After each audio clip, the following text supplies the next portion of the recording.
அனைவருக்கும் வணக்கம். சரஸ்வதி தேவியை போற்றும் வசந்த பஞ்சமி.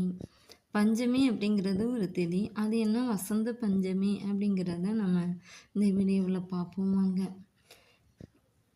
கல்வி, ஞானம், கலைகளின் கடவுளாக கருதப்படும் சரஸ்வதி தேவியின் அவதார நாளையே வசந்த பஞ்சமி என்று போற்றுகிறோம். எனவே இது சரஸ்வதி ஜெயந்தியும் என்றும் சொல்லலாம்.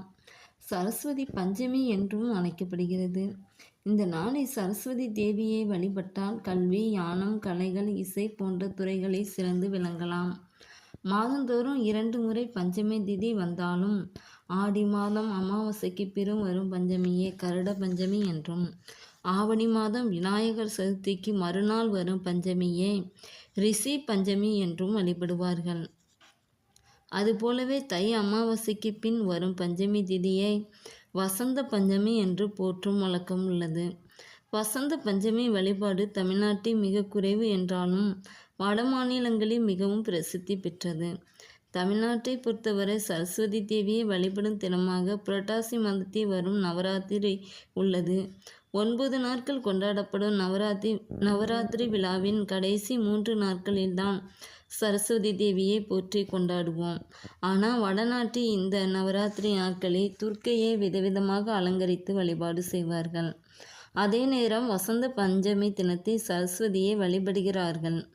இந்த வசந்த பஞ்சமியானது முன்காலத்தில் காமன் பண்டிகை என்ற பெயரில் தமிழ்நாட்டில் கொண்டாடப்பட்டதாக சொல்லப்படுகிறது. இதுக்கான கதையை பார்ப்போம் வாங்க. அண்ட சராசரங்களையும் அதில் பல்வேறு உயிரினங்களையும் படைத்த பிரம்மனுக்கு தன் படைப்பின் மீது முழுமையான திருப்தி ஏற்படவில்லை. காரணம், உலகம் ஒளிகள் இன்றி நிசப்தமாக இருந்தது. இது பிரம்மனுக்கு வருத்தத்தை ஏற்படுத்தியது. அப்போது அவரது கையில் இருந்த கமண்டலத்தில் இருந்து சில துளி நீர் கீழே சிந்தியது. அதிலிருந்து ஒரு பெண் சக்தி வெளிப்பட்டது.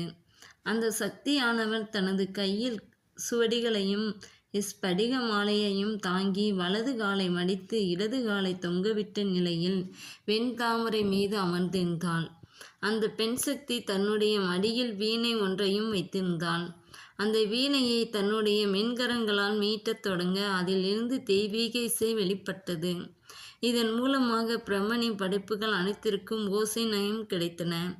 நதிகள் சலசலத்தன, மரங்கள் அசைந்து காற்றுடன் ஓசையை உண்டாக்கின, கடல் பேரெரிச்சலுடன் அலைகளை வெளிப்படுத்தின, உயிரினங்கள் சத்தமிட்டன. இப்படி பிரபஞ்சம் முழுவதும் ஒளியை நாதமாக கொண்டதாக மாறியது. இதை கண்ட பிரம்மதேவர் மிகவும் மகிழ்ச்சி அடைந்தார். அந்த பெண் சக்தியை பலவிதமாக போற்றினார். அந்த பெண்ணை தன்னுடைய நாக்கில் இருத்தி கொண்டார். அவளுக்கு சரஸ்வதி என்று பெயரிட்டார். அந்த சரஸ்வதி தேவி தோன்றிய தினமே வசந்த பஞ்சமி என்று கருதப்படுகிறது. இந்த நாளை சரஸ்வதி தேவியை வழிபாடு செய்து வந்தால் ஞானத்தில் சிறந்து விளங்கலாம். பஞ்சாப், ஹரியானா, ஜம்மு காஷ்மீர், அஸ்ஸாம், திரிபுரா, ஒடிசா, மேற்கு வங்காளம் போன்ற பகுதிகளில் வசந்த பஞ்சமி அன்று நடைபெறும் சரஸ்வதி வழிபாடு மிகவும் சிறப்பு வாய்ந்தது. மேற்கு வங்காளத்தில் வசந்த பஞ்சமி அன்றுதான் குழந்தைகளின் கல்வியை தொடங்குவார்கள். வசந்த பஞ்சமி தினத்தில் மஞ்சள் நிறத்திற்கு முக்கியத்துவம் கொடுக்கப்படும். சரஸ்வதி தேவிக்கு மஞ்சள் நிற ஆடை அணிவித்தும் மஞ்சள் நிற மலர் மாலை சூட்டியும் நற்று போன்ற மஞ்சள் நிற நைவேத்தியங்கள் படைத்தும் வழிபடுகிறார்கள்.